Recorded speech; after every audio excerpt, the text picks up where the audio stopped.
Hey guys, Stephen McCaugherty here with Heavy.com. Today I'm joined by an MMA legend, Rich Franklin, former three-time UFC middleweight champ. He's also a current vice president of One Championship, also the CEO of One Warrior Series.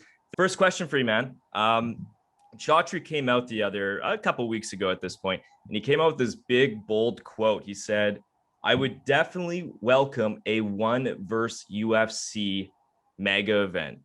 Rich, what's your initial thoughts on Chaudhry's statement there?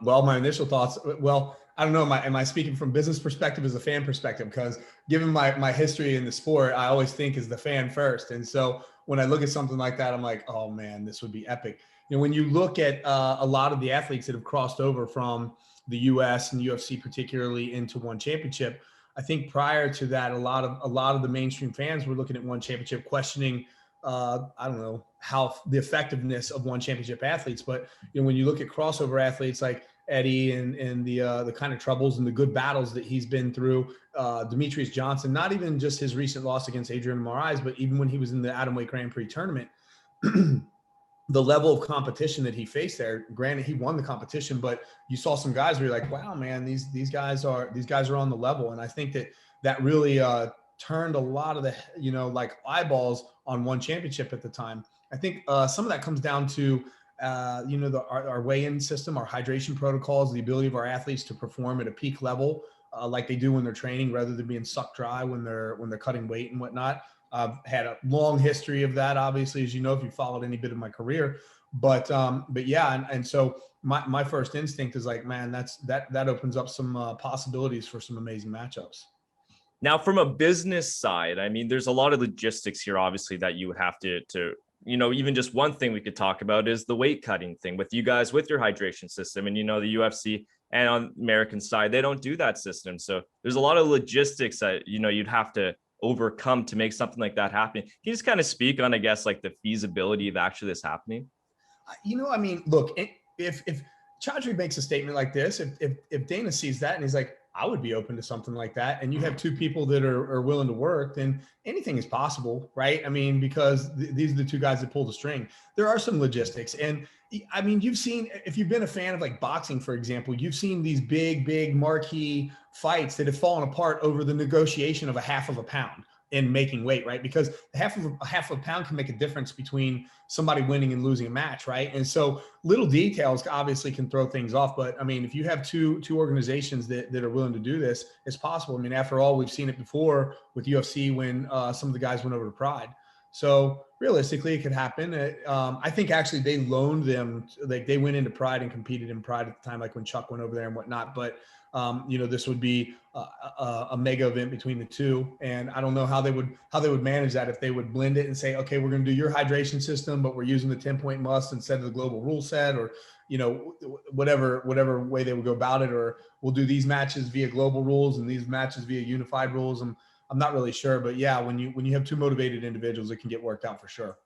Yeah, and I guess it's important to know One and UFC, they've done business before. There's the famous trade with DJ and Ben Askren.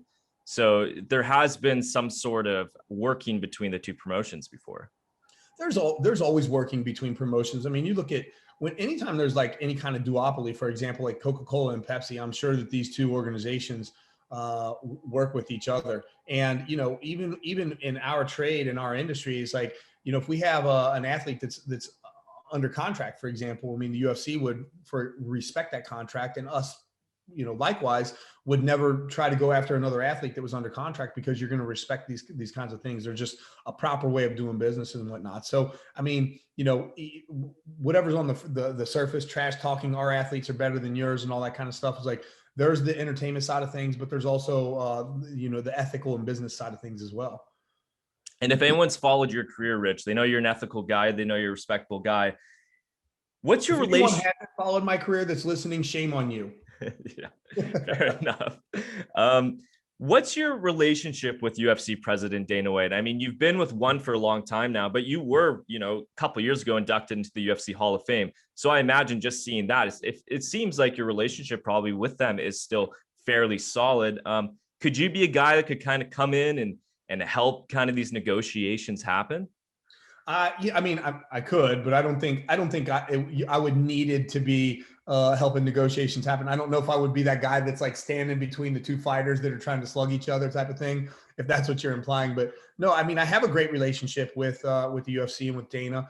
Um, it's not that we speak on a normal, regular basis or anything like that. I've been on this side of the planet. I was, as you mentioned at the top of the hour, I was running the One Warrior series on this side. And so I was actually a recruiting arm for One Championship. So I would travel around. We also had a travel show that was made out of this. And I would basically call it a travel show / athlete profile show when I would travel. And so, I'm running around the jungles of Malaysia and jumping off of waterfalls and things like that for the last couple of years while recruiting athletes and also running my own league.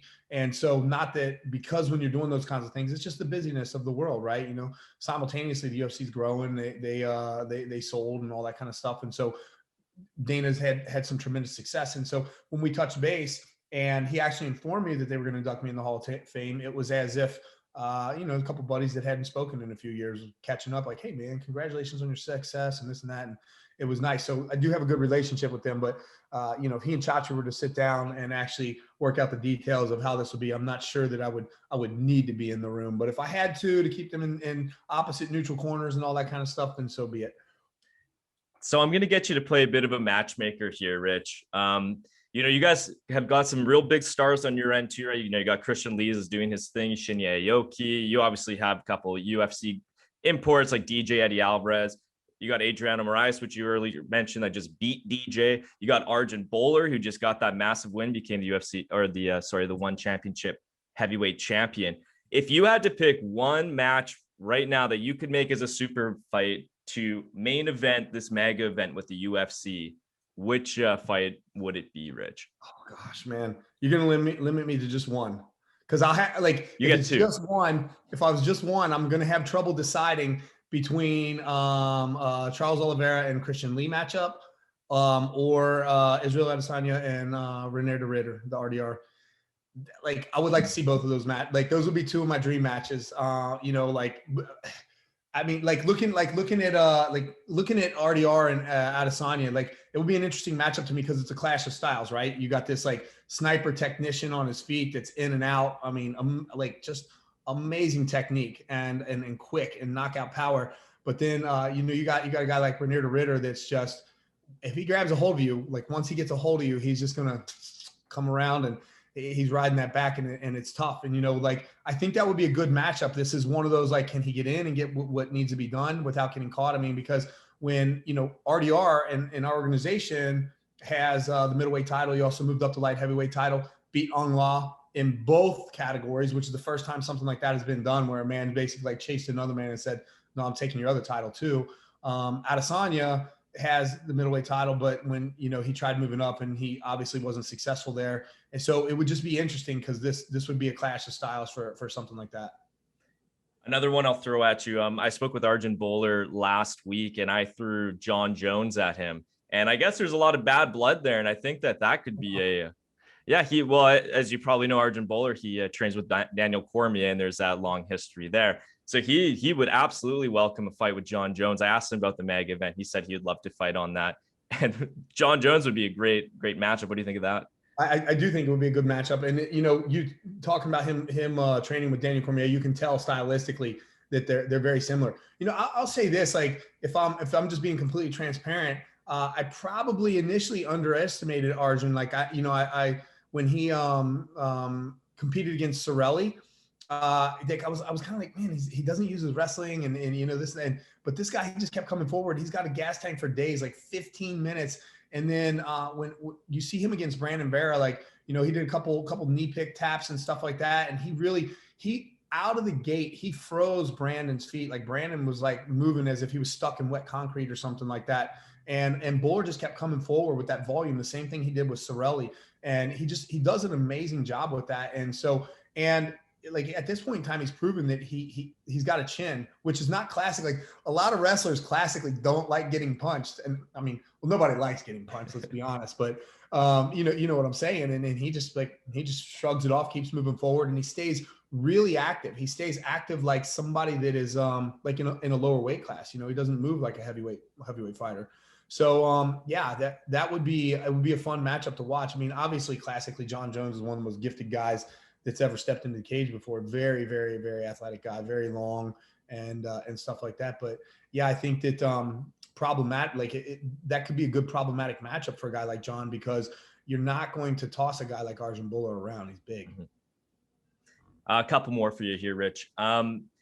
Is there one fight for one that is either on the books right now or that's getting worked out?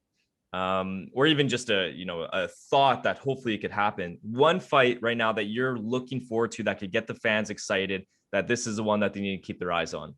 See, now if I announced something like that before it was announced, I would be in trouble. I could tell you, but then I would have to kill you type of Come thing. on. So I can't divulge any of that. Look, I'll tell you this. The organization has been a little hush hush on what's been going on in the works, because after Singapore tightened the reins down and we had to postpone the Empower card, which by the way, I was really, really excited for the Atomweight Grand Prix, the women's Atomweight Grand Prix, and even the title match there with Nicolini and Zhang. I was disappointed that was put off. But with the COVID protocols that are going on in Singapore right now, I'll just say this. Let me give you a different tease. I'm here in the U.S. right now, back in my home in Ohio. And I'm on U.S. soil because we had One Championship had our first foray on TNT back in April. We did those 4 back-to-back cards, and that was our introduction to the U.S. audience, essentially. And so now we're kind of talking like maybe it's time to do a card on U.S. soil. So we're a small team of people here looking at some possibilities, and who knows what the last half of this year is going to bring you. Yeah, so I was going to ask you about that, Rich. You had that TNT deal. So I guess what is the biggest strategy to capture more American audience? Is it to get these events on American soil? Is it switching up marketing? Like, what is the biggest strategy here? Yeah, first of all, I think it's just one. I think an event on U.S. soil would definitely help us. More events on a station like TNT or something like that, where there's just more exposure and the marketing that comes with it. I think that one of the things that we learned on the positive side from the TNT show was that we were ahead of time thinking we need to be heavily dependent on our U.S. athletes. Eddie Alvarez, DJ. That's why they were on the card. But when you look at the ratings and whatnot and what happened, they didn't drop off after those guys were done fighting. And you saw a high interest level in athletes that people really weren't familiar with at that time. And so once they become more familiar with these athletes, and like I said before, like when you look at the performance of the One Championship athletes, I really think this is going to take off. I think the way that we package our product is appealing to a lot of people. If you're in the stadium, it's like being it's like a rock concert meets fight night, really. And we have the whole backdrop, we have customized walkouts, the ramp, all that kind of stuff for all our athletes. And so it's really nice, great atmosphere there. But on top of it, the card also, we offer things like, we do our Muay Thai matches, super grappling matches, kickboxing matches.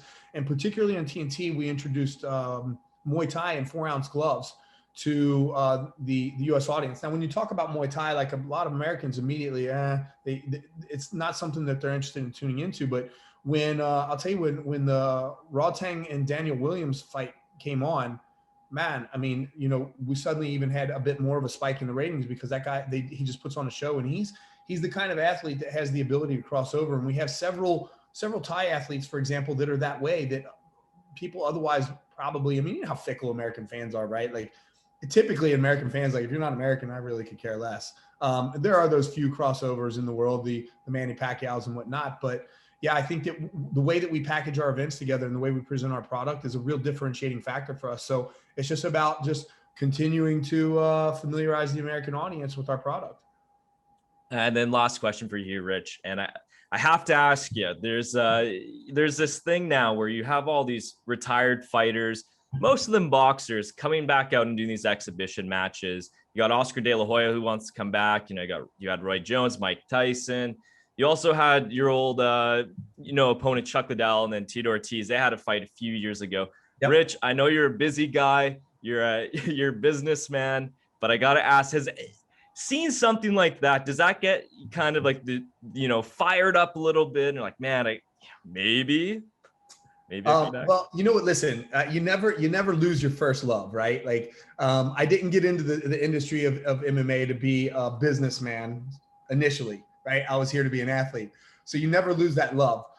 Is there a possibility for something like that? I would say there's possible, not probable, but possible. If I was tempted with the right decimal place and the right opponent or something like that. Yeah, I keep myself in really good shape. I'm not in fight shape right now. Don't get me wrong. And if I really did want to compete, I would take way more than what would be a normal fight camp to get ready for that. I mean, I still train and whatnot. And if you see any of the stuff I put out on my socials, you can tell that I'm in good shape. And sometimes when I go into the gym, especially when I've been gone from Ohio for a while, my training partner's like, hey, what's going on, buddy? Because like you're in way too good a shape for this. Like you're still dancing circles and whatnot. But the reality is, like, in order for me to get to where I would need to be, I believe that I could come out even at this age and compete and not look like I lost a step. But it would take me some time to get there. And by God, I would not want to come out anything that was like subpar for me. So, every time you see that stuff, you're like, that might be fun. So who knows?